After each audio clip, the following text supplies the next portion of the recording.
C'est la plus grande catastrophe sanitaire de l'histoire. Chaque jour en France, 10 personnes meurent d'avoir respiré de l'amiante. Appartements, maisons, parkings, hôpitaux, routes, écoles, jardins publics. 20 ans après son interdiction, la fibre mortelle est partout autour de nous, au point que d'ici à 2050, les spécialistes prévoient 100 000 nouveaux décès.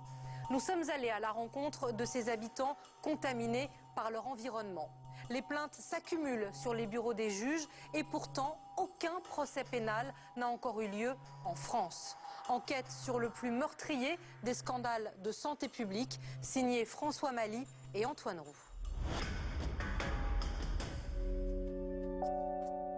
Un cimetière et de la poussière, c'est toute l'histoire de l'amiante. Une histoire pleine de mensonges qui aurait pu commencer ici à Aulnay-sous-Bois. De 1938 à 1975, une usine broie de l'amiante en quantité industrielle. Pendant 37 ans au grand air, les fibres d'amiante se dispersent en masse autour du site. À l'époque, on ne sait rien. Personne n'a conscience du danger. Alors le maraîcher se plaignait d'avoir de la poussière sur ses légumes constamment. Il embauchait d'ailleurs des gamins pour nettoyer les légumes. De l'autre côté, une école qui existe toujours. Sur ses bancs dans les années 50, Pierre Léonard, dit Pierrot. Devenu adulte, il est resté vivre à Aulnay-sous-Bois. Gérard Voide était son beau-frère. Pierrot avait 49 ans. Il a déclaré son mésothélium à 48 ans et il est décédé à 49 ans. Bon, il avait vraiment les poumons pleins d'amiante. Il n'a jamais travaillé à l'usine. Les médecins nous ont expliqué que ça ne pouvait être que l'amiante.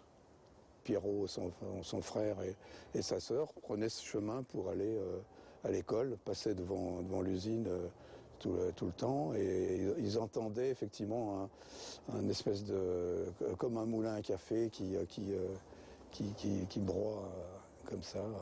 C'était les broyeurs. La plainte déposée par la famille pour homicide par imprudence s'est soldée par un non-lieu. Pourtant, ici, tous en sont persuadés. C'est bien l'amiante de l'usine qui a tué Pierrot et avec lui d'autres habitants d'Aulnay-sous-Bois. Nous, on en est à 131 victimes uniquement recensées par les associations.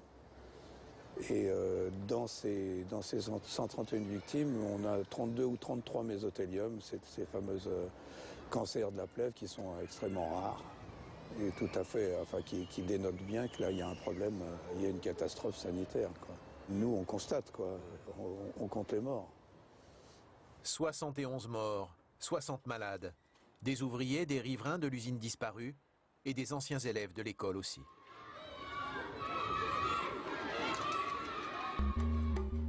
Une étude épidémiologique officielle a bien confirmé des cas de contamination. L'Agence régionale de santé a donc dû enquêter pour retrouver les victimes potentielles.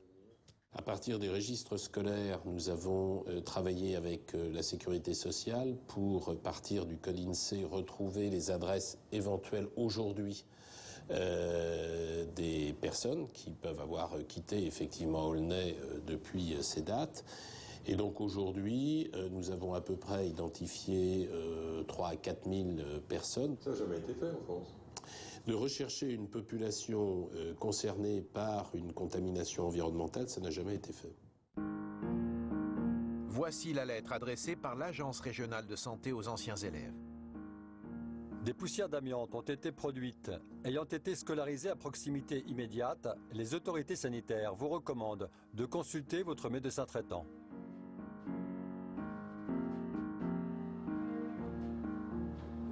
Depuis 1995, ce sont les associations qui poussent l'État à enquêter sur cette affaire. À leur côté, Annie Thébaumoni. Pour cette chercheuse de l'INSERM, la traque des victimes ne permet que partiellement de mesurer la contamination. On a quand même une expérience. Sur ces 600 personnes qui nous ont contactés, nous avons 200, 300 victimes avec tel type de pathologie. Même avec cet univers restreint, ça permettra de montrer l'ampleur des dégâts d'une contamination environnementale. Pour la première fois depuis 1961, à notre demande, Jocelyne Cariou revient dans son ancienne école. Une école que la petite fille a fréquentée de la maternelle au CM2. Ça fait bizarre. Ça fait bizarre. L'usine disparue, l'ancienne élève s'en souvient très bien. On se demandait ce qu'ils pouvaient faire pour que ce soit tout blanc comme ça, mais c'est tout, quoi. C'est tout. On ne s'est pas posé d'autres questions dans ce temps-là. Il y a 4 mois, lorsqu'elle reçoit la lettre de l'agence de santé, Jocelyne sait déjà qu'elle a été contaminée. J'aurais une petite plaque pleurale. Donc, tous les ans, il faut que je passe un scanner et que je voie un pneumologue. On se dit, c'est quand même anormal qu'on ait laissé une usine comme ça en plein centre d'une zone pavillonnaire. Mais à Aulnay-sous-Bois, les victimes de l'amiante ne sont pas seulement des anciens élèves ou des riverains de l'usine. Gisèle Delay résidait à l'époque 1,5 km plus loin. Il y a 4 ans, cela a commencé par une gêne respiratoire. Eh bien voilà, je me suis mis à respirer de moins en moins bien, une courte période, une quinzaine de jours, et j'ai fini par devoir dormir assise. Je suis allée faire la radio, et j'ai vu à la tête du radiologue que c'était grave. Puis là, je me suis embarquée dans cette grande aventure du traitement du mésothélium, où j'ai découvert... Mais je savais, parce que ça m'avait toujours scandalisé, cette maladie que les gens attrapaient à gagner leur vie. Donc j'étais au courant. Je savais qu'il n'y avait pas de traitement. Je savais qu'on ne pouvait pas en guérir. Donc quand on m'a annoncé mésothélium, j'étais flinguée en plein vol. Flinguée. Moi j'avais ma vie professionnelle, j'avais mon cabinet qui roulait, j'étais en plein dans la vie active. Et puis d'un seul coup, la mort était là. Dans les années 70, quand elle était encore orthodontiste, Gisèle a beaucoup fréquenté l'école, mitoyenne de l'usine d'amiante. Moi, j'ai été faire du dépistage dentaire chaque année dans cette école, puisque je faisais des dépistages dentaires tous les ans dans toutes les écoles d'Aulnay. Donc, je suis allée dans cette école. Moi, j'allais faire mes courses à Aulnay Centre. Je passais devant cette usine. Je ne me rendais même pas compte que c'était une usine. Je ne savais pas. Si j'avais su qu'une usine d'amiante était à Aulnay, je ne serais jamais venue à Aulnay. Parce que je savais que c'était cancérigène. En 2015, le danger de l'amiante est connu de tous. Et la menace qu'il représente pour notre santé est toujours présente. Chaque jour, parfois même au coin de la rue. Bonjour, mairie de Paris. Nous sommes sur le chantier du tramway. Je vous fais une visite inopinée? Pendant des années, de l'amiante a été mélangé au bitume des chaussées pour en accroître la résistance. Personne ne le sait vraiment, mais il y aurait de l'amiante dans 40% des rues de Paris. Alors, quand il faut redessiner la voirie, la sécurité est maximale. À cause de l'amiante, le moindre coup de pelle devient dangereux. Des chantiers désormais surveillés de près. L'agent de la mairie pénètre la zone à risque sous haute protection. Pour empêcher la contamination de l'environnement, les règles sont strictes. Derrière des bâches isolantes, brumisation pour coller au sol toute la poussière et au fur et à mesure, arrosage des gravats. On a la signalétique, les barrières sont bien en place, on n'a pas de barrières qui sont tombées, on n'a pas de films qui se décollent. Tout a l'air OK par rapport à ce qui est prescrit. Ce jour-là, aucune infraction à signaler sur ce chantier. Aucun risque pour la santé des ouvriers et des riverains, mais cela n'est pas toujours le cas.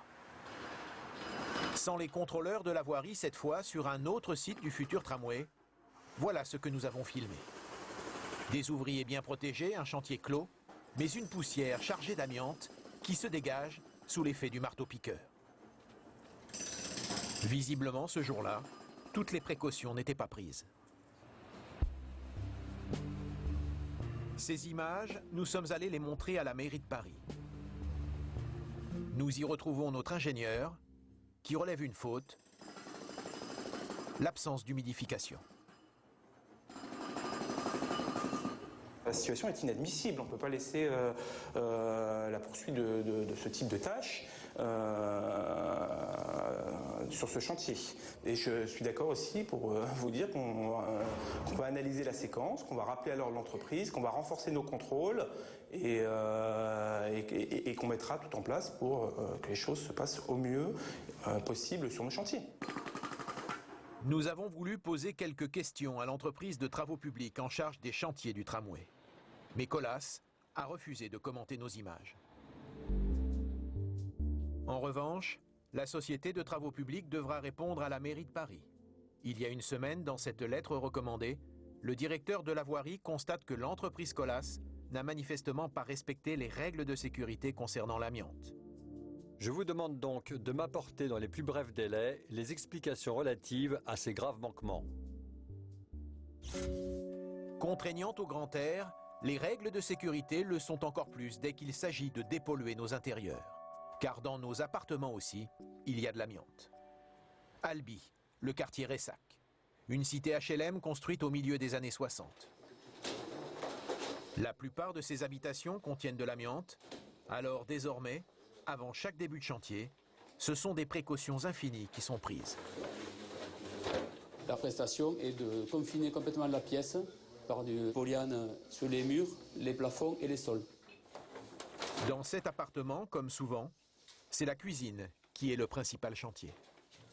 Sur les 400 000 logements que nous avons en mission à réhabiliter, on a 82 cuisines à désamianter. L'amiante se situe dans la colle des faïences ainsi que les faïences murales. 2 petits mètres carrés seulement à dépolluer par appartement, mais pour le bailleur social, le surcoût de l'opération est immense. Une cuisine comme ça, sans amiante, on s'en sort à 1 000 €. Avec amiante, on est autour de 8 000 €. Nous, sur 8 600 logements, nous en avons plus de 7 000 qui ont été construits avant 1997. Donc, qui potentiellement peuvent contenir de l'amiante. Dans l'immeuble d'à côté, des locataires viennent de réemménager. Leur appartement a été refait à neuf. Maintenant, ils ont enlevé l'amiante. On est content des travaux. On est content des travaux. Il fallait faire tout le logement. Mais le bailleur, lui, est bien obligé de reconnaître que de l'amiante, il y en a encore. Dans cet appartement, potentiellement, il peut y en avoir pour la colle des dalles qui ont été recouvertes par ce sol. En tout cas, nous, en mesure de précaution, on dit à nos ouvriers, puisque c'est compliqué d'aller regarder à chaque pièce, de ne plus trouer les sols. On conseille aux locataires de ne plus trouver le sol. On préfère mettre des arrêts de porte dans les murs plutôt qu'au sol. Même dans un appartement rénové. Même dans un appartement rénové. L'amiante, les parties communes n'y échappent pas non plus. Non, mais là, on en a, par exemple. Jusqu'au toit. Et puis on le changera lorsque son état de conservation sera dégradé, commencera à se dégrader. On changera la totalité de la toiture par d'autres matériaux, mais par l'extérieur. On aura une isolation, un confinement de cette partie-là. On changera par l'extérieur. Serge de Langsdorff est l'un des premiers en France à s'être lancé dans le désamiantage, à la fin des années 80. Un marché prometteur. On en a pour combien de temps se débarrasser de tout ça? Ouais, pour l'amiante, ce qui est étonnant, c'est qu'il y a 10 ans, tout le monde disait, bon, dans 5 ans, c'est fini. Et il y en a encore pour 30 à 40 ans. Mais il y en a partout.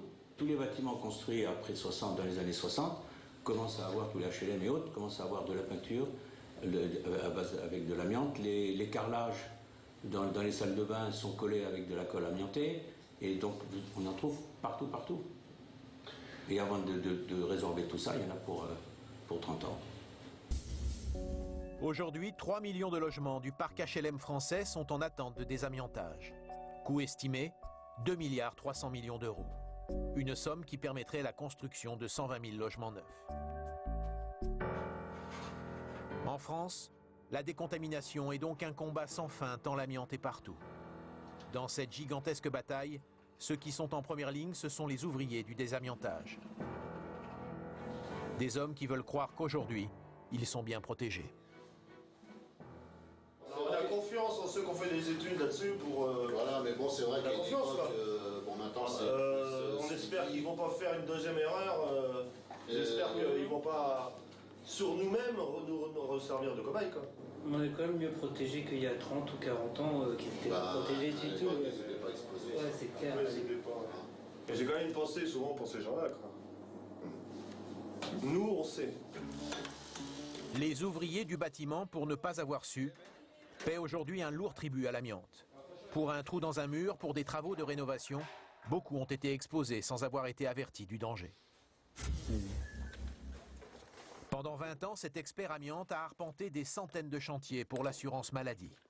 L'amiante, il le connaît sous toutes ses formes.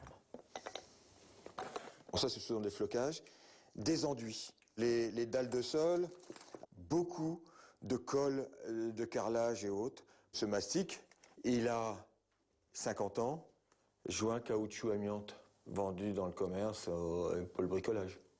Il y a environ 200 grammes d'amiante. Si je pouvais bien les disséminer, je pourrais polluer à plus de 5 fibres par litre des quartiers complets de Paris. Un collectionneur de poison qui s'alarme pour tous ces ouvriers qui ignorent les risques. Il y a plus d'1 million de personnes susceptibles d'être exposées à l'amiante de temps en temps et très régulièrement 300 000 dans le bâtiment. Il y a 10% de personnes formées. Tous les gens du second œuvre, de la maintenance et autres, ils sont exposés presque tous les jours. Et vont donc respirer peut-être que des petites quantités d'amiante, mais petite quantité par petite quantité. Qu'est-ce que ça donnera 20 ans, 30 ans, 40 ans plus tard? Les prochains malades, ce sont ceux qui ne se protègent pas. Alors, en banlieue parisienne, un centre de formation prépare désormais les ouvriers à affronter le danger. Je vais vous laisser travailler en binôme. L'un pour l'autre, vous allez vous habiller, les bottes. Le formateur Philippe Ferré va faire prendre conscience à ses 2 stagiaires qu'à cause de l'amiante, ils ne travailleront plus jamais comme avant. Ce sont donc des intervenants d'entreprises dont le métier n'est pas de faire du retrait d'amiante, mais au cours de leur activité, ils vont rencontrer un matériau pouvant contenir de l'amiante. Ils doivent être formés de manière à pouvoir intervenir en sécurité pour eux, pour l'environnement et les autres personnes qui pourraient être autour de leur activité. Il faut bien coller le gant à la combinaison, il ne faut pas qu'il y ait de passage d'air, hein. Comme pour les bottes, pareil. Julien et Florian installent des systèmes d'alarme pour des ascenseurs. Ils travaillent parfois dans des endroits amiantés. Il est 15h20, on déclenche les chronos. Allons-y. Après 40 minutes de préparation, les 2 ouvriers peuvent enfin passer à l'action. Un simple trou à la perceuse. Mais en présence d'amiante, même les travaux de base deviennent compliqués. Tant que ça n'a pas été enlevé complètement, c'est toujours d'actualité. Et je pense que ça sera encore un bon bout de temps. Des ouvriers exposés chaque jour. Des dizaines de milliers de victimes déjà. Une décontamination qui va coûter des milliards d'euros. Comment la France en est-elle arrivée là? Qui sont les responsables? Entre l'homme et l'amiante, tout avait pourtant bien commencé. La découverte de cette roche naturelle, aux fibres isolantes et résistantes au feu, est un bonheur pour les industriels. Dès le début du XXe siècle, ils l'utilisent partout. La construction, l'électroménager, les jouets, les freins de voiture, les avions, les bateaux. La liste est longue. Mais avant, ça n'allait pas très bien la santé. La France devient le premier importateur d'amiante en Europe. Mais dans les années 70, on découvre que l'amiante est mortelle. Certains de vos collègues sont morts. Certains de vos collègues qui travaillent avec vous ici même dans cet atelier. Même j'ai un beau-frère qui est décédé. De plus, nous n'avons aucune garantie quant à la manière dont seront exécutés ces travaux. C'est en 1976 qu'éclate le premier scandale de l'amiante. Jussieu est, il est vrai, particulièrement pollué. À l'université de Jussieu à Paris, bourré d'amiante, les ouvriers n'ont reçu aucune protection, à la plus grande colère des étudiants. On a fait travailler, retirer l'amiante parce qu'elle était dangereuse, seulement on ne l'a pas dit aux ouvriers que c'était dangereux. Donc on fait retirer l'amiante dans des conditions pires que ce que c'était avant, c'est-à-dire qu'on leur a fait gratter l'amiante à sec, sans aucun masque pour la plupart des employés. Les associations de consommateurs de... Mobilisation et première prise de conscience aussi, car il faut faire vite. Ce n'est pas dans l'an 2000 que l'on décidera finalement de faire machine arrière, parce que la chose sera encore plus grave. Et effectivement, le temps de cancer, de latence d'un cancer est de 30 ans, mais il ne faut pas attendre que tous les cancers se soient déclenchés pour prendre les mesures qui conviennent. Un an plus tard, en 1977, c'est la première réglementation dans l'usage de l'amiante. une limitation largement insuffisante. Jean-Paul Tessonnière est l'un des avocats des victimes de l'amiante. Il pointe la responsabilité de l'État dans ce manque de courage à réglementer. En 1976, on prépare le décret de 77. On veut aligner sur les Britanniques 0,2 fibres pour le crocidolite. La crocidolite est la forme d'amiante la plus redoutable. On sait que le crocidolite est très dangereux pour le mésothélium précisément. Et là, le lobby de l'amiante intervient en disant non, mais 0,2 fibres, on n'y arrivera jamais. Et là, l'État dit bah, d'accord, alors mettons 2 fibres, c'est-à-dire 10 fois plus. Et on ajoute au bas du procès-verbal, cette réglementation ne permettra pas de lutter contre les cancers de l'amiante, contre le mésothélium. Il y a quelque chose quand même qui fait frémir, rétrospectivement. Le lobby est déjà à l'œuvre, financé par les industriels de l'amiante. En 1982, il installe son quartier général au cœur du 8e arrondissement de Paris, dans cet immeuble. Le CPA, ou Comité permanent amiante, est né. Annie Thébaumoni, la spécialiste des cancers d'origine professionnelle, explique comment le CPA renforce son pouvoir. Il coopte des scientifiques, des médecins. Ils vont voir les pouvoirs publics en disant on va créer une entité qui va s'occuper vraiment bien de l'amiante. Et il lance ce slogan vide de sens qui s'appelle l'usage contrôlé de l'amiante. Vide de sens. C'est aussi l'avis de Michel Ledoux, un autre des avocats des victimes de l'amiante. Qui dit usage contrôlé, dit contrôle. Or, il n'y a jamais eu le moindre contrôle. Le mot usage contrôlé, c'était un terme marketing, d'ailleurs vendu par le comité permanent amiante pour rassurer tout le monde. De l'amiante, on en trouve un peu partout. Et le slogan est tellement efficace qu'au début des années 90, les journalistes l'utilisent eux-mêmes. Dans ces usines, le risque est connu, contrôlé et aujourd'hui, semble-t-il, maîtrisé. Dans ce reportage, un médecin membre du CPA tient lui un discours rassurant. Très peu. Dans la majorité des cas, le problème n'est pas dramatique et mérite simplement d'être contrôlé. Serge de Langsdorff, le patron de l'entreprise de désamiantage, a participé aux réunions du CPA. À l'époque, il s'agissait, dit-il, de contrôler l'image de l'amiante pour surtout ne pas affoler le grand public. Disons que c'est le conseiller qui menait les débats et qui analysait les différents sujets qui avaient été discutés par la presse ou par les médias sur les problèmes d'amiante. Et donc on essayait de développer un peu ces sujets et de voir comment gérer le problème de l'amiante sans que ce soit quelque chose qui soit dans tous les journaux de tout le monde et qu'on en parle comme étant quelque chose de cancérigène fortement et ainsi de suite. Dans ce comité, il y a aussi des représentants de plusieurs ministères. Comme l'atteste ce projet de lettre au ministre du Travail de l'époque, Martine Aubry. Votre ministère est représenté au CPA depuis sa création en 1982. Le CPA influence donc la politique de la France en matière d'amiante, et le lobby est puissant. Exemple en 1991, quand une directive européenne envisage d'interdire l'amiante. Le Quai d'Orsay approuve, en soulignant dans une note sans équivoque qu'il est temps d'en finir. L'amiante provoque des maladies mortelles et a déjà fait suffisamment de victimes. Tout argument ne prenant pas en compte cet impératif de santé publique est inacceptable. Mais le CPA se mobilise et finalement fait échouer la tentative européenne d'interdiction. Le CPA, vent debout, s'est absolument opposé à ce qu'une directive européenne bannisse l'amiante, a fait un lobbying forcené et auprès des représentants français au niveau des instances européennes et à Bruxelles, et s'est même vanté d'être à l'origine du fait que l'amiante peut continuer à être utilisée. À cette époque d'un CPA tout-puissant, Claude Évin était le ministre de la Santé. Étrangement, il affirme aujourd'hui que l'amiante n'était pas du ressort de son ministère. C'était un sujet qui était traité par la direction des relations du travail. C'était beaucoup plus un sujet travail qu'un sujet santé. Donc tout ce qui était dit sur le comité permanent amiante, tout ça, vous aviez connaissance de ce comité? Non, c'était pas suivi du tout par le ministère de la Santé. C'était les administrations liées au ministère du Travail qui suivaient ce comité amiante.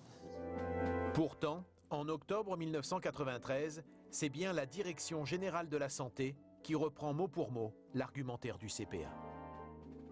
Les pouvoirs publics français estiment que cette politique d'usage contrôlé de l'amiante n'a pas lieu d'être modifiée.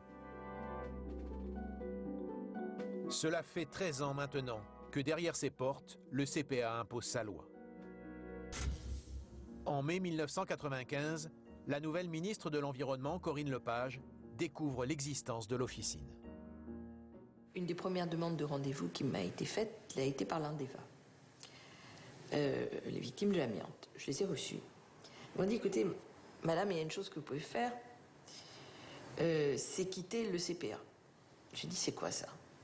Ils m'ont dit, c'est le comité permanent amiante dans lequel siège votre ministère. Je dis, c'est pas possible, mon ministère ne peut pas siéger avec des industriels. Oui, j'étais naïve, hein, dans un organisme de ce genre. Et ils m'ont dit, si. Ben, je leur ai dit, écoutez, je vous donne ma parole que si c'est vrai, ça va immédiatement s'arrêter. Lorsqu'ils ont quitté mon bureau, j'ai fait venir le directeur de la prévention de la pollution et des risques. Et il m'a dit, mais madame le ministre, ça a toujours été comme ça. Bon, c'est-à-dire qu'il avait fait que continuer ce que ses prédécesseurs avaient fait. C'est-à-dire que c'était même pas le ministère de l'Industrie tout seul qui était là-dedans, c'était le ministère de la Santé, c'était le ministère de l'Environnement. C'est incroyable.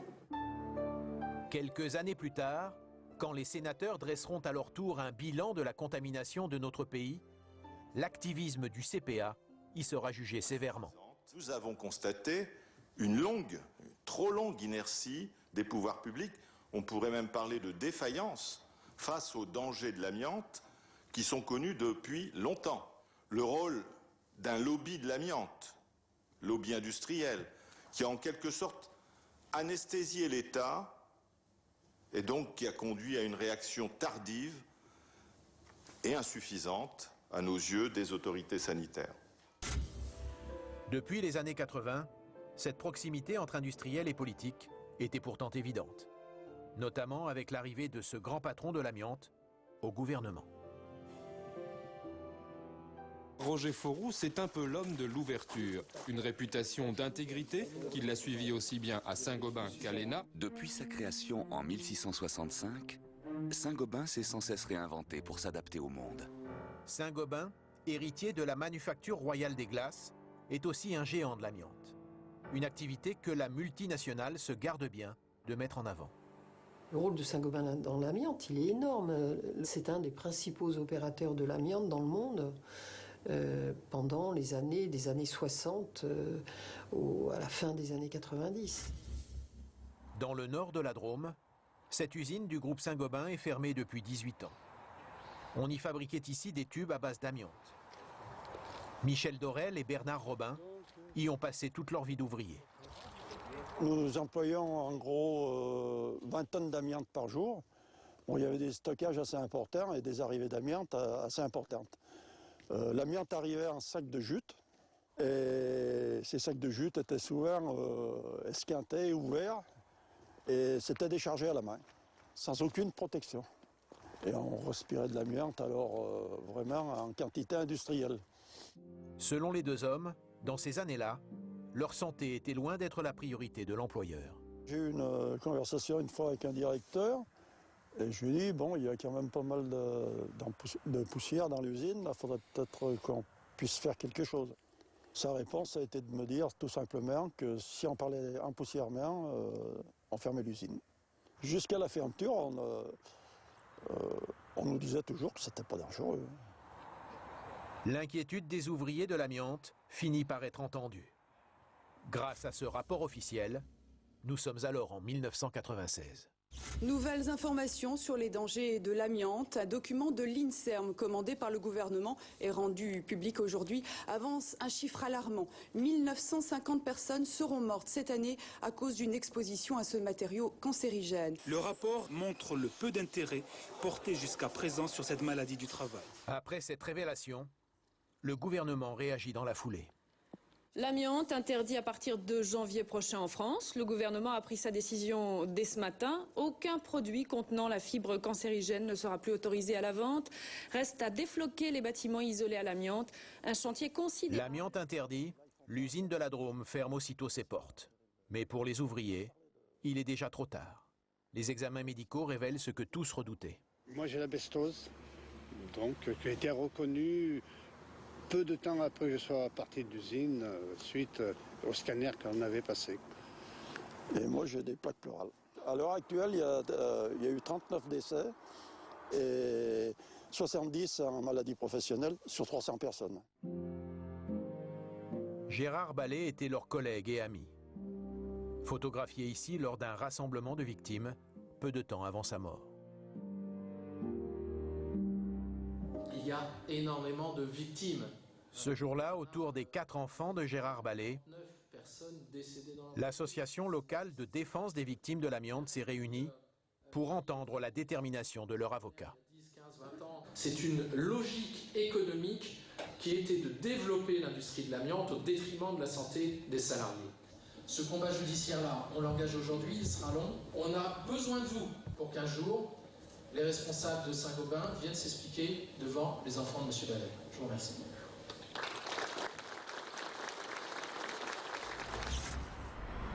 Quelques jours plus tard à Paris, les enfants Ballet et les 2 anciens collègues de leur père ont rendez-vous dans le bureau de l'avocat pour porter plainte. Bon, mais on se met là. Quel âge il avait, en fait, quand il est décédé, déjà? 68. Ouais. Et quand il apprend qu'il tombe malade, comment il vous l'a présenté? Alors, il nous l'a jamais dit. Il nous l'a jamais dit, en fait. Ah oui. Faut arrêter de nous inquiéter. Il voulait nous cacher, il voulait pas nous alarmer. Oui, il vous a protégé jusqu'à la dernière. Ah, mais jusqu'au dernier moment. Pourquoi vous portez plainte aujourd'hui? Le but, poursuivre? Le but, c'est de poursuivre ce que mon père a commencé. Voilà. On est donc les 3 frères et la soeur. On a décidé de prendre sa relève pour faire justice, en fait. Vous avez eu du courage. C'est un truc qu'on s'est dit, s'il nous a laissé tout ça, c'est qu'il y a forcément une raison. Et puis on sait que c'était son vol le plus cher. Il avait même fait une première... Dans cette triste histoire de l'amiante, une plainte supplémentaire qui s'ajoute aux 40 procédures déjà en cours. Mais en presque 20 ans, aucune n'a abouti, aucun procès pénal n'a encore eu lieu. D'abord, l'affaire de l'amiante est une affaire tout à fait considérable. Il y a des centaines de gens impliqués, de toutes sortes, des industriels, des gens qui appartiennent au système de veille sanitaire. Donc c'est une affaire qui est tout à fait considérable et évidemment le système judiciaire français n'a pas les moyens, en tout cas ne sait pas donner les moyens de traiter cette affaire dans un délai raisonnable. Depuis 2003, les plaintes déposées contre la société Eternit, contre l'université de Jussieu, contre les hôpitaux de Paris, pour ne citer que celles-ci, sont toutes centralisées au pôle de santé publique de Paris. Pour s'en occuper, une seule magistrate, la juge Marie-Odile Berthella-Geoffroy. Une juge d'instruction qui finit par frapper fort, en mettant en examen 7 membres du CPA et Martine Aubry, en novembre 2012. Elle reproche à l'ex-ministre d'avoir tardé à faire appliquer en France des directives européennes visant à renforcer la protection des salariés. Madame Berthella-Geoffroy a considéré qu'elle devait me mettre en examen pour mes fonctions de directeur des relations du travail il y a 25 ans, entre 1984 et 1987. J'ai pu lui exposer point par point, et d'ailleurs elle a souvent acté ces points, que j'avais toujours fait ce que j'avais à faire au regard des connaissances de l'époque, notamment en matière de réglementation et de contrôle. Martine Aubry affirme qu'elle ne connaissait pas tous les méfaits de l'amiante dans les années 90. Pour cet avocat, cette défense ne tient pas. Venir dire, quand on est directeur des relations du travail, qu'on aurait découvert les dangers de l'amiante en 1995, alors que les propres inspecteurs du travail pointaient du doigt tous les dangers de l'amiante, on les connaissait sur le terrain, par quel mystère ne les connaîtrions-nous pas à Paris, au sein des ministères? C'est pas vraiment sérieux, c'est pas vraiment sérieux. De son côté, la scientifique Annie Thébaumony, qui a toujours milité contre l'amiante, dit comprendre que même Martine Aubry ait pu être trompée par le lobby.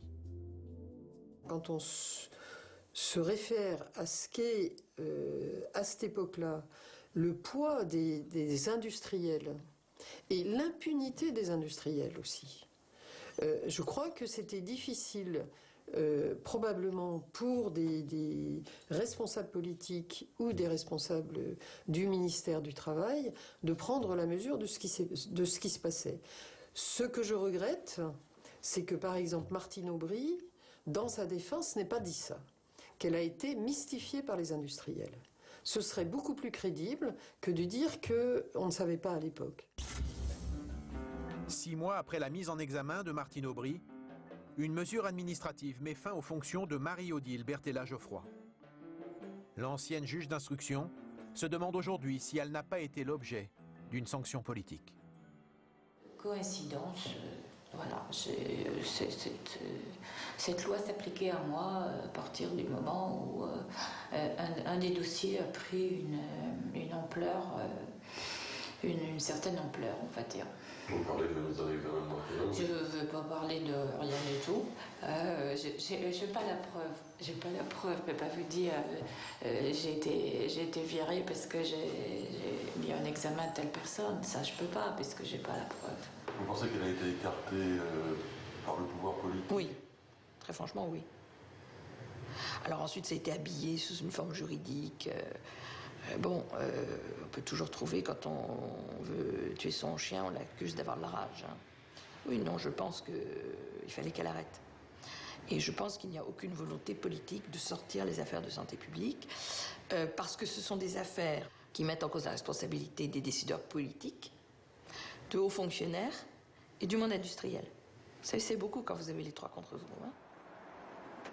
La mise en examen de Martine Aubry a finalement été annulée, tout comme celle des 7 membres du CPA.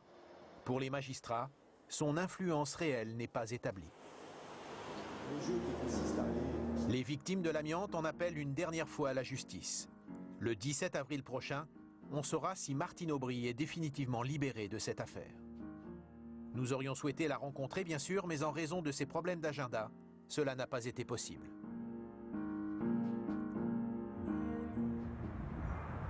Dans cette affaire hors norme, comment s'en sortent les grands industriels de l'amiante? Eternit tout d'abord. 3 de ses directeurs sont mis en examen. Sur le site de Thian dans le Nord, près de 200 personnes seraient mortes contaminées. De son côté, le géant français Saint-Gobain a échappé à la justice pénale et ses patrons ont tous été épargnés. Pourtant, devant les sénateurs en 2005, Claudie Mauvin, directeur général adjoint du groupe, ne peut que reconnaître la contamination par l'amiante.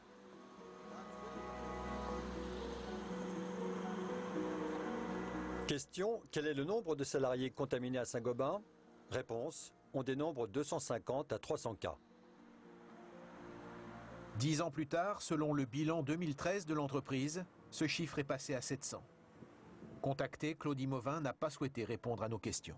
Le problème, c'est que Claudie Mauvin n'est pas disponible et j'ai essayé de vous trouver quelqu'un d'autre. Mais c'est une période très chargée avec nos 350 ans.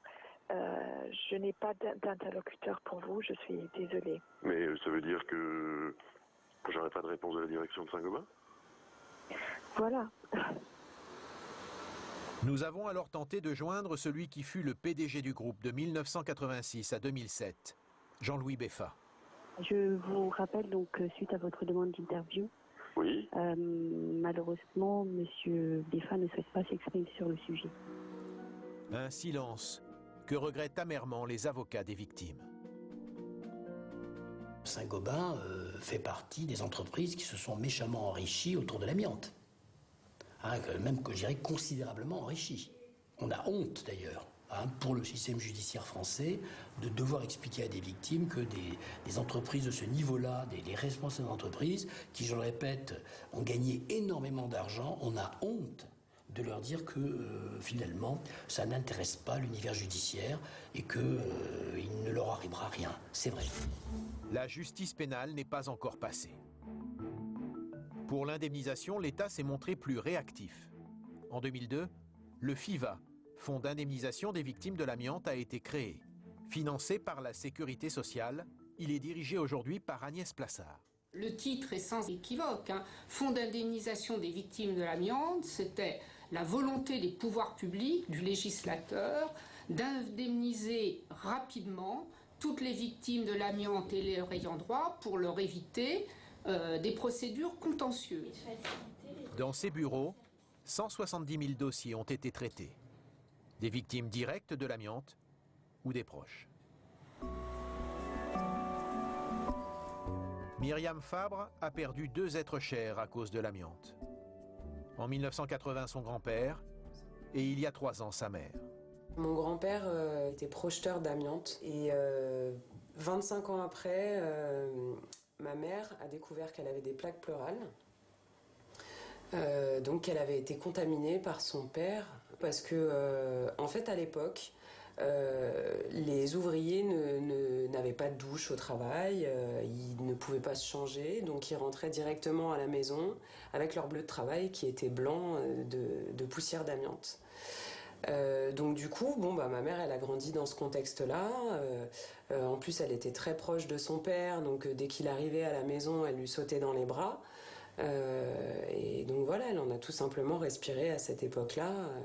Et puis, je me souviens très bien du moment où ma mère a appris que finalement les plaques pleurales s'étaient transformées en mésothéliome. Tout de suite, elle a su qu'elle était condamnée. Myriam n'a plus qu'un objectif, que l'entreprise assume sa responsabilité. Aujourd'hui, donc, j'ai décidé de faire payer l'employeur de mon papy pour qu'il rembourse au FIVA les sommes que le FIVA nous a versées pour notre indemnisation. Mais au FIVA, récupérer l'argent auprès des industriels de l'amiante est loin d'être une priorité. Finalement, les grands industriels responsables de cette affaire s'en sortent relativement bien. Ça, je vous laisse... Non, je parle financièrement. Ils s'en sortent bien. Je vous dirais que je vous laisse l'appréciation de ce jugement. Je ne porterai pas de jugement de ce type. Nous avons donc les moyens de financer l'indemnisation. Et je le répète, nous faisons des recours subrogatoires. Des recours subrogatoires. Autrement dit, des actions après coup pour se faire rembourser par les entreprises. Mais en 2013, sur les 469 millions d'euros d'indemnisation versés aux victimes, seuls 32 millions ont été récupérés. Myriam voudrait que ces recours contre les responsables deviennent la règle. C'est logique, quoi. Hein. C'est l'employeur qui a contaminé, donc c'est pas au FIVA de payer. C'est une question de justice. Voilà, faut que l'employeur maintenant paye. C'est aussi le point de vue de cet avocat des victimes. Mais sur l'efficacité de la justice pénale, Jean-Paul Tessonnière n'est pas très optimiste. La France est le pays où les victimes ont été les mieux indemnisées, je pense. Mais c'est le pays dans lequel les entreprises responsables de la contamination, y compris celles du lobby de l'amiante, ont été les mieux protégées. On est dans une situation qui est très insatisfaisante, c'est-à-dire que ce qui s'est passé de façon délibérée de la part d'un certain nombre d'industriels ne leur a pratiquement rien coûté, et finalement, et qu'ils sont toujours à l'abri des poursuites pénales qui normalement devraient être exercées contre eux. Donc on est dans une situation d'impunité généralisée qui va inciter les industriels à recommencer finalement le même type d'aventure. Se résigner à l'injustice après la mort de leur père, pour les enfants balais, c'est impossible. Ils veulent continuer à y croire. S'attaquer à un grand groupe comme ça, c'est quelque chose qu'on fait avec un peu de réticence, un peu de peur. De la réticence surtout, parce qu'attaquer un grand groupe comme la société Saint-Gobain, je pense que c'est pas anodin. On peut y aller? Ce jour-là, leur avocat est venu déposer la plainte de la famille au tribunal de Valence, dans la Drôme, avec l'espoir de faire condamner ceux qu'ils considèrent comme les responsables. Saint-Gobain, bon, c'est un grand groupe. Ils vont avoir, je pense, une multitude d'avocats. Un peu le pot de fer, on va dire. Aujourd'hui, vous êtes entouré, vous êtes accompagné, vous êtes soutenu. Il faut avoir confiance dans la justice aussi. Même si on peut se plaindre de la lenteur de la justice pénale sur ces affaires d'amiante, mais en tout cas, il faut avoir confiance dans la justice et il faut donner les moyens à la justice de renvoyer les responsables devant les tribunaux correctionnels. À ce jour, dans le scandale de l'amiante, aucune condamnation pénale. Peut-être un début de justice en 2015, mais rien n'est moins sûr. Seule certitude, 100 000 personnes seront mortes à cause de l'amiante d'ici 2050.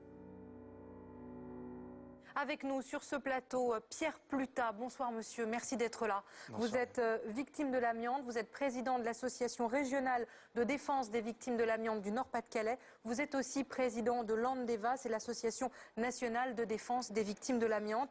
Face à vous, Sylvie Topalov, avocate. Bonsoir madame. Bonsoir. Merci d'être avec nous. Depuis 19 ans, vous êtes engagée aux côtés des victimes de l'amiante avec vos collègues Jean-Paul Tessonnière et Michel Ledoux, qu'on a vu d'ailleurs dans ce documentaire, dans notre documentaire. Je me tourne d'abord vers vous, Pierre Plutat, parce qu'on va parler du nombre des victimes dans cette interview en premier lieu. Vous avez été contaminé par l'amiante sur les chantiers navals de Dunkerque. Est-ce que vous pouvez nous dire, nous expliquer de quoi vous souffrez, monsieur ? Eh bien, en réalité, j'ai appris que j'étais exposé à l'amiante, chose que je ne savais pas, par hasard. Donc, je suis atteint de plaques pleurales, indemnisé donc à 5% par la sécurité sociale. Alors, que les gens qui nous regardent comprennent bien, ce sont ces lésions sur la membrane autour des poumons. Tout à fait, tout à fait. Alors, ce sont des lésions, disons, importantes, qui, contrairement à ce que l'on peut dire, peuvent provoquer des douleurs. C'est ce qui est mon cas. Donc, j'ai donc des plaques pleurales. Ces plaques pleurales se sont aggravées. Donc, la sécurité sociale m'a également reconnu l'aggravation au niveau des plaques pleurales. Ensuite, une seconde maladie due à l'amiante, l'asbestose, reconnue également. Maladie pulmonaire. Maladie pulmonaire qui également. Réduit au fur et à mesure la capacité respiratoire. Voilà, tout à fait, tout à fait.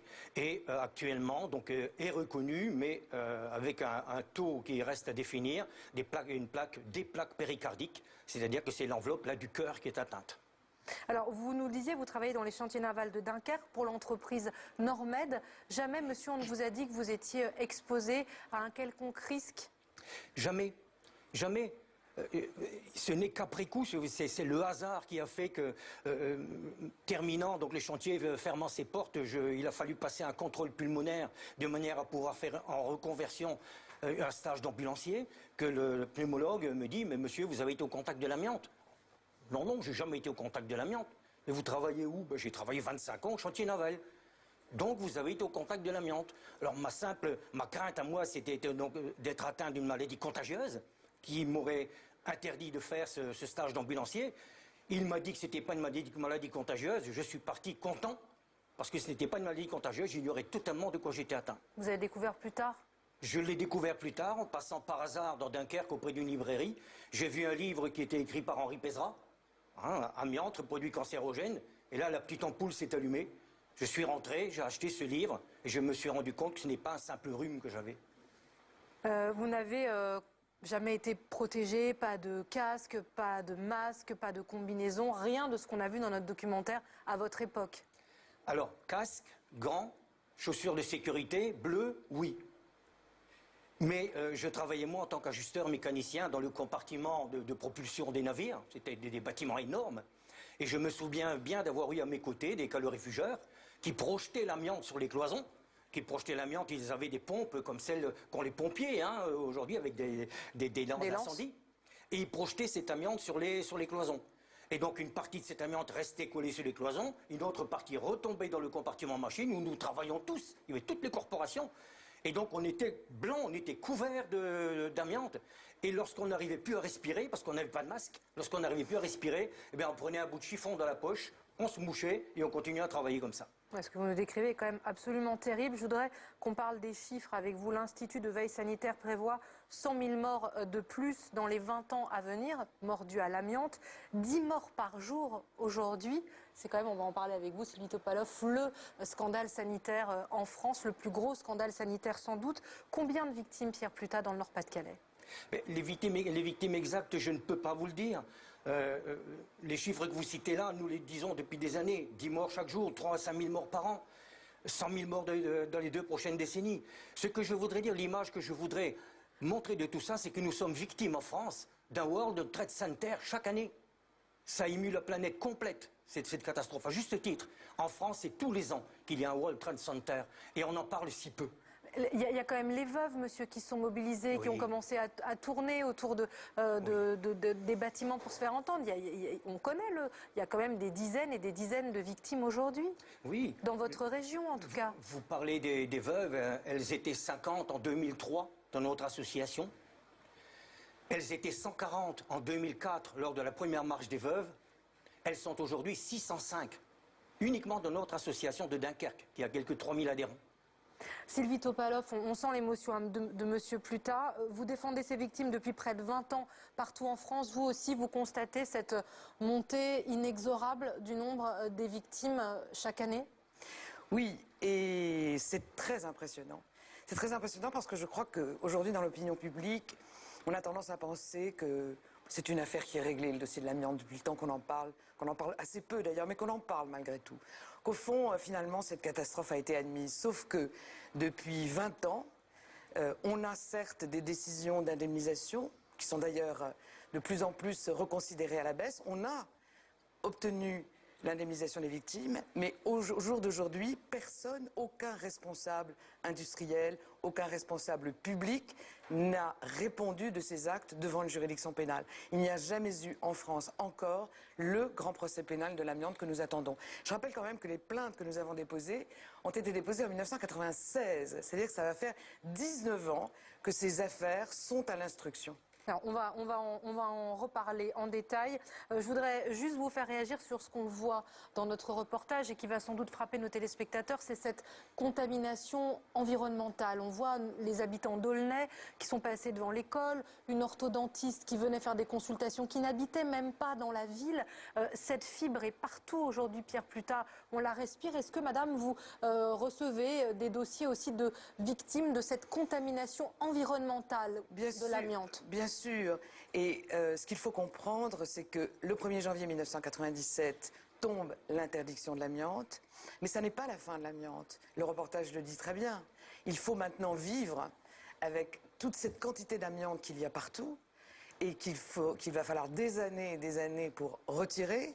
Et pendant ce temps-là, les expositions continuent. Et pas seulement les contaminations professionnelles, c'est-à-dire pas seulement les gens qui travaillent en contact direct avec ce matériau, mais aussi dans l'environnement. Alors cette école est particulièrement emblématique parce qu'elle était au centre. Côté de l'usine. Voilà, elle était en plein milieu d'une zone résidentielle, pavillonnaire avec une école, mais c'est sur les routes aussi, c'est dans...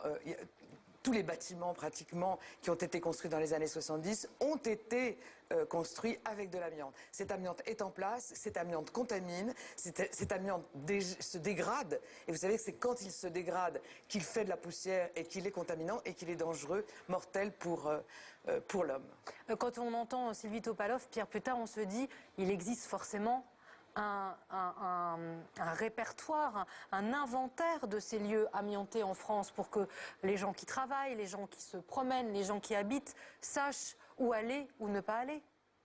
Il devrait y avoir un inventaire. On devrait plutôt dire cela. Il faudrait effectivement qu'il y ait une cartographie de tous les endroits où il y a de l'amiante. Une cartographie qui soit accessible, consultable par chacun sur Internet. C'était d'ailleurs ce qui était demandé en 1998 par le professeur Gau. À l'époque, on disait que c'était trop cher à mettre en place, mais c'est indispensable. Bien entendu qu'il faudrait faire cela. Ça avait été une recommandation qui avait été faite au ministre Bernard Kouchner et à Martine Aubry. Voilà. Et ça n'a pas été suivi des faits. On devrait faire ça, Sylvie Topalov, c'est indispensable aujourd'hui? Oui, c'est indispensable. Alors, il y a une chose quand même qui est intervenue dans la réglementation, c'est les diagnostics amiantes quand on vend son appartement. Et que tout un chacun, sans doute dans ceux qui nous regardent, les gens ont eu à faire le diagnostic amiante. Alors d'abord, il faut quand même savoir que ce qui est détecté, c'est l'amiante visible. Donc en général, on ne va pas évidemment détruire les faux plafonds pour voir s'il y a de l'amiante en dessous. Donc déjà, ça n'est pas complet comme inventaire. Mais de surcroît, ça ne vaut qu'en cas de cession. Il faudrait effectivement, et c'était une recommandation maintenant qui est ancienne, mais on a l'habitude, dans le domaine de l'amiante, il faut un temps absolument invraisemblable. S'il n'y avait pas eu, il faut quand même le rappeler, s'il n'y avait pas eu les victimes en 1996 pour se réunir, pour faire pression, pour déposer plainte, aucun parquet n'avait spontanément diligenté des enquêtes pour savoir pourquoi des ouvriers, par exemple à Eternit ou à la Normède, mouraient par centaines chaque année. Ça se voyait, à l'hôpital on le savait. Jamais aucun parquet n'a diligenté une enquête. Il a fallu les victimes et leurs associations pour que le scandale vienne sur la place publique. Et depuis, on attend. Alors, des réglementations ont été prises, l'amiante a été interdite, je ne veux pas dire que rien n'a été fait, mais c'est quand même extraordinairement lent. Alors, je voudrais quand même, si vous le permettez, puisque vous allez dans le sens de ce que dit Sylvie, effectivement, vous parliez tout à l'heure des veuves de l'amiante qui ont marché autour du palais de justice de Dunkerque durant plus d'un an, toutes les 3 semaines, ne l'oublions pas. Eh bien, c'était justement pour cela que nous avons marché autour du palais de justice de Dunkerque, parce que ces dossiers, ces premières plaintes qui étaient déposées, eh bien, elles dormaient. Elles dormaient au plus profond des tiroirs du procureur, sans que jamais ils n'y touchent. Donc ça nous est devenu totalement indispensable. Donc c'est à force de tourner autour de ce palais de justice, avec toutes les associations qui sont venues, bien entendu, soutenir ces marches, qu'un jour, une circulaire, le procureur m'avait appelé en disant « j'ai reçu une circulaire, effectivement les dossiers iront au pôle de santé publique ». Sinon, aujourd'hui, probablement ne parlerait pas encore de ce problème de ce scandale de l'amiante. On va en venir précisément à la justice et on le comprend bien, c'est le dossier, c'est l'enjeu de cette enquête. Mais je vais me faire l'avocat du diable, Pierre. Plus tard, on parlait de l'inventaire des zones amiantées qui n'existent pas en France aujourd'hui. Mais ce qu'on entend aussi dans notre reportage, c'est que ça coûte extrêmement cher. 7 000 € pour une petite cuisine pour enlever l'amiante, c'est ce qu'on voit dans notre enquête. Voilà, c'est un chantier, c'est un budget, 2,5 milliards pour désamianter le parc HLM. Qui va payer? Oui, qui va payer, c'est la bonne question. La réponse, à mon sens, elle devrait être assez simple. Il faut que les pollueurs empoisonneurs soient condamnés à assumer toutes les conséquences, y compris financières, de leurs actes criminels. Je veux dire, financer l'éradication de l'amiante, la collecte, l'élimination des déchets et l'inertage, et également condamnés à payer tous les préjudices causés aux victimes. Moi, ça me semble tout à fait logique. Alors, vous avez assisté, évidemment, au procès d'Eternit en Italie. C'est le plus grand procès jamais organisé sur l'amiante en Europe. Comment vous l'avez vécu? Il y a eu un grand espoir et puis il y a eu une très grande déception. Énorme espoir. Pour eux, bien entendu, mais pour nous aussi. On voyait que ça avançait en Italie. Et ce jour où nous étions à Rome, je n'oublierai jamais, je ne peux pas l'oublier. Je pense que jusqu'à mon dernier jour, je verrai les larmes dans les yeux de ces personnes qui entendaient cette décision de la Cour suprême d'Italie qui exonérait de ses responsabilités Schmideini, le responsable d'Eternit. Attendez. Je rappelle juste le jugement, Pierre Puta, pour nos téléspectateurs. En juin 2013, le propriétaire d'Eternit, dont vous venez de citer le nom, a été condamné à 18 ans de prison et 90 millions d'euros de dédommagement. Puis le jugement, comme vous le rappeliez très justement, a été annulé à Rome en cassation. Oui, je voudrais ajouter, il y a un très grand sentiment d'injustice aujourd'hui chez les victimes de l'amiante. Certes, elles ont été indemnisées, je l'indiquais tout à l'heure. Ces indemnisations sont sans cesse revenues à baisse, mais ce qu'il faut savoir aussi, c'est que ça n'a pas coûté grand-chose aux industriels. Non seulement ils n'ont jamais eu à répondre de leurs actes, mais les condamnations financières et les indemnisations qui ont été fixées au bénéfice des victimes, la plupart du temps n'ont pas été payées par les industriels, soit qu'ils aient fait soutenir que ces maladies professionnelles ne leur étaient pas opposables parce que la procédure n'avait pas été respectée, soit que les victimes soient indemnisées, c'est dans le reportage également, par le fonds d'indemnisation. L'indemnisation du fonds d'indemnisation, c'est nous, ce sont les... Il y a un fonds d'indemnisation des victimes de l'amiante, il y a aussi les tribunaux de sécurité sociale, ça veut dire que c'est les collectivités, c'est les contributeurs, c'est nous qui payons? Le fonds FIVA, oui. C'est payé. Fonds d'indemnisation des victimes de l'amiante. C'est financé principalement par l'État. Devant les tribunaux des affaires de sécurité sociale, normalement, ce serait aux industriels de payer. Et pendant des années, pour des questions de procédure, je ne vais pas appesantir les débats, elles n'ont pas payé. Ça ne leur a rien coûté. Et donc, si vous voulez, on a un sentiment vraiment d'une grande injustice, parce qu'on se dit que, mais avec tout ça, avec ce scandale, avec ces 3000 morts par an, on n'arrive pas à accrocher un visage, une responsabilité, un homme derrière ces négligences et ces actes qui ont été commis. Et de surcroît, ça n'a rien coûté aux responsables. Vous comprenez bien que... Double scandale. Voilà, double scandale. Et la crainte, évidemment, pour les victimes, qu'une catastrophe sanitaire comme celle-ci ne se reproduise. Si personne ne paye au sens figuré et au sens propre du terme, il n'y a pas de raison qu'on prenne des mesures de sécurité au travail, dans l'environnement, etc., si ça passe aussi facilement. Alors justement, vous avez déposé plusieurs plaintes au nom des victimes depuis 20 ans.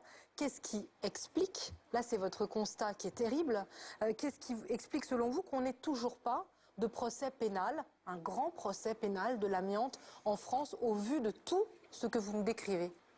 Écoutez, je crois que manifestement, l'appareil judiciaire français n'est pas armé ou ne s'est pas donné les moyens de remonter les responsabilités. Il y a une difficulté, qui est une difficulté objective. C'est qu'en 1996, quand on porte plainte, alors que des gens meurent, et ils meurent encore, on va être obligé de remonter, compte tenu des délais d'apparition des maladies, on va être obligé de remonter à l'examen des conditions de travail telles qu'elles prévalaient dans ces usines dans les années 70.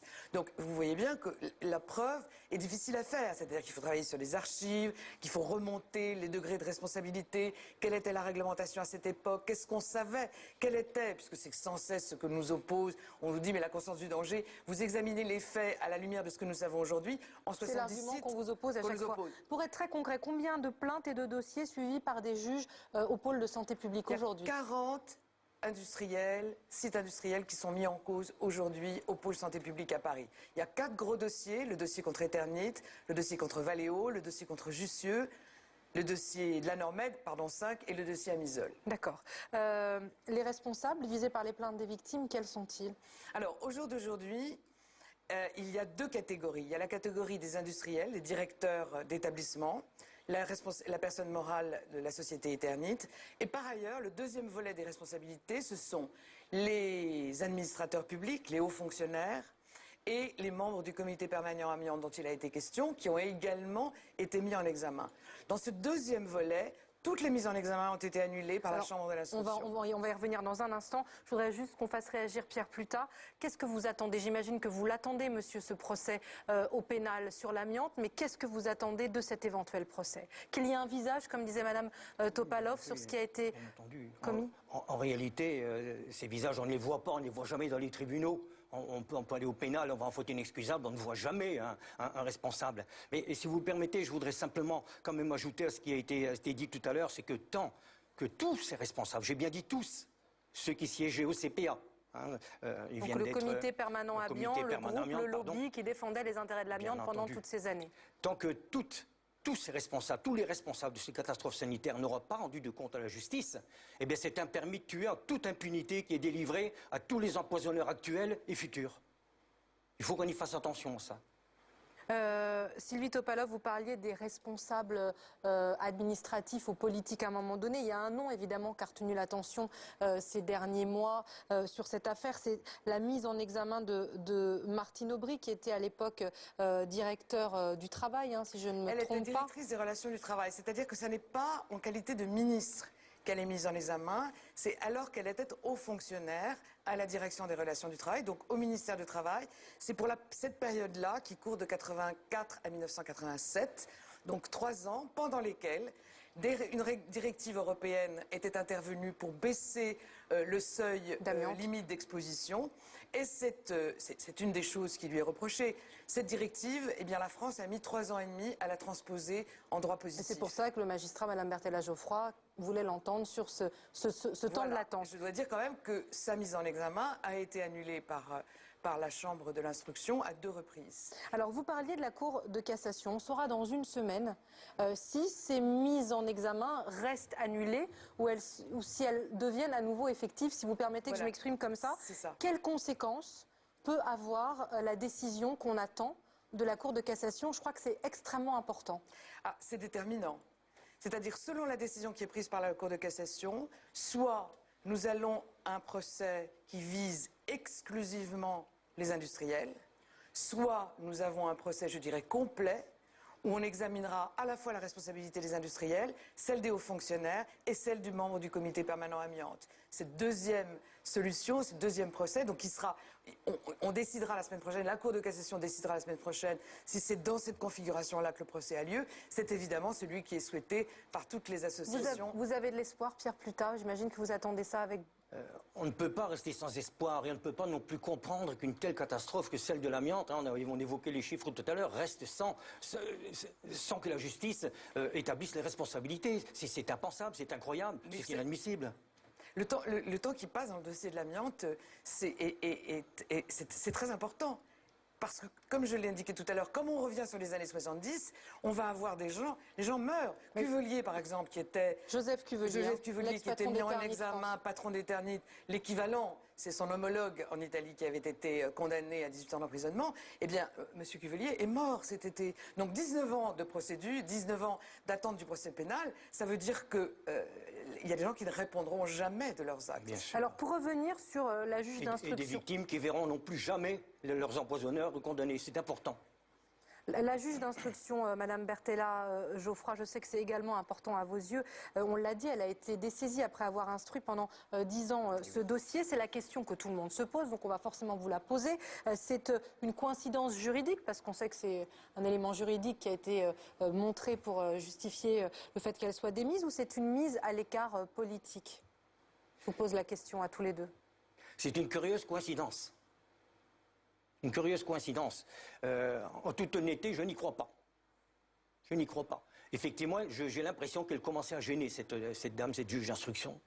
Et la nouvelle magistrate qui est en charge, j'imagine que vous êtes en contact avec elle. Elle a repris tous ces dossiers. En tant que victime et en tant que président de l'Association nationale des victimes de l'amiante, je ne connais que son nom. Elle ne vous a pas reçu? Non. Vous en êtes déçu? Bien entendu.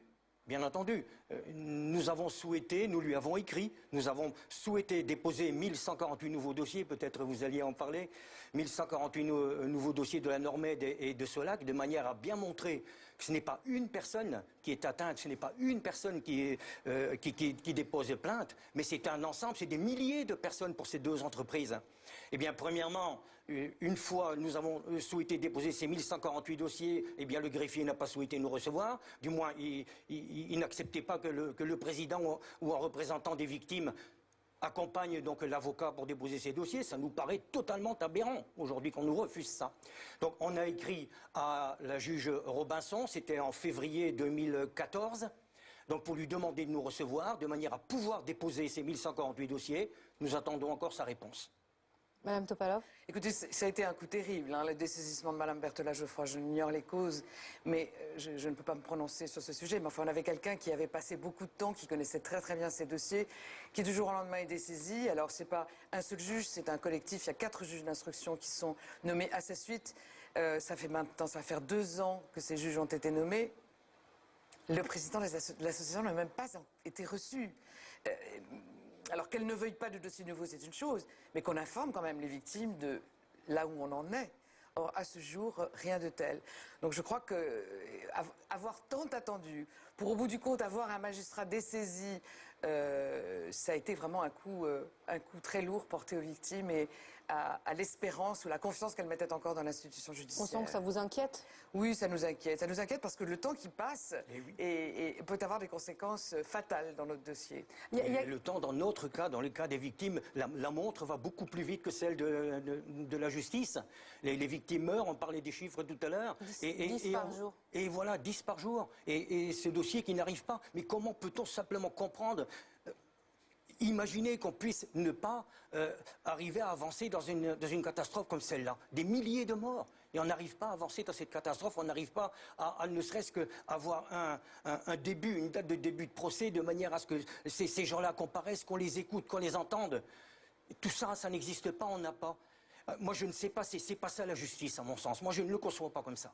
Et tout le monde a intérêt à ce qu'il y ait un débat, un procès, que même, y compris les prévenus puissent s'expliquer, puissent faire valoir leurs moyens de défense. Et cette absence de débat, le procès, c'est qu'il n'y a pas de débat non plus. Alors, et puis, si vous voulez, je voudrais rajouter qu'il ne s'agit pas en réalité, on veut ce procès, pourquoi? Pas pouvoir couper des têtes, ça n'a pas de sens. Mais on a besoin de comprendre.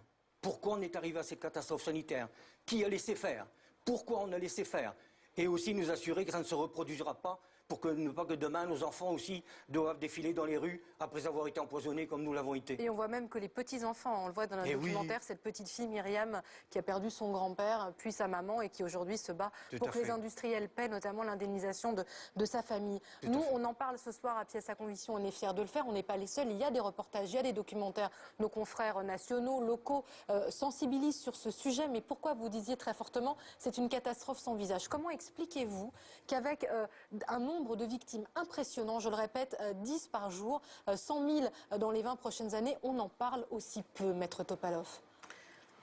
Peut-être parce que ce sont des victimes ouvrières et que la question de la classe ouvrière intéresse plus beaucoup de gens. Enfin, je suis bien obligée de faire cette constatation. Pendant des années, ça n'a pas dépassé le cadre du niveau local. On avait la presse locale, il y avait des procédures en indemnisation qui étaient menées devant le tribunal des affaires de sécurité sociale, juridiction que peu de gens connaissent, et on n'arrivait pas à franchir le cap du niveau national et d'obtenir qu'il y ait une prise en compte par l'opinion publique de cette catastrophe. Donc je ne sais pas, on a à la fois vous avez raison, on en a parlé, on a fini par en parler. Mais le temps passant, et ça aussi, ça joue contre nous, cette catastrophe s'est banalisée. Et je crois même qu'il y a une espèce de lassitude à l'égard des victimes de l'amiante. On le voit dans les tribunaux. Hein. Bon, voilà, tout le monde pense qu'aujourd'hui, la question de l'amiante est réglée. Et donc, on est étonné qu'on vienne encore parler de ces victimes. Or, ces victimes, le procès n'a pas eu lieu. C'est ça qu'il faut dire. Puis là, on en parle en France, évidemment, mais voilà, il y a les ouvriers russes, les ouvriers chinois, les ouvriers indiens qui, effectivement, travaillent l'amiante encore dans des conditions déplorables aujourd'hui. Le mot de la fin, Monsieur Pluta? Le mot de la fin? L'espoir malgré tout, la colère? Tout ça, ça se mélange, madame. Tout ça, ça se mélange. Lorsque l'on voit dans tous les jours les victimes qui viennent nous voir dans nos associations, nos anciens collègues de travail, que l'on a bien connus, qui viennent, qui nous parlent premièrement de ce plaque pleurale, et qui s'interrogent sur leur avenir. Après, on les voit revenir. Ils n'ont plus de cils, ils n'ont plus de cheveux. Ils ont subi des traitements lourds. Et à un moment donné, ils arrivent et ils comprennent ce qui va leur arriver. Ils disent maintenant, la fin est proche. Je ne vous demande qu'une chose, c'est de vous occuper de ma famille. Et ça, c'est horrible. J'aimerais qu'en France, la justice comprenne ça. Merci infiniment pour vos témoignages, d'être venus sur le plateau de Pièce à Conviction.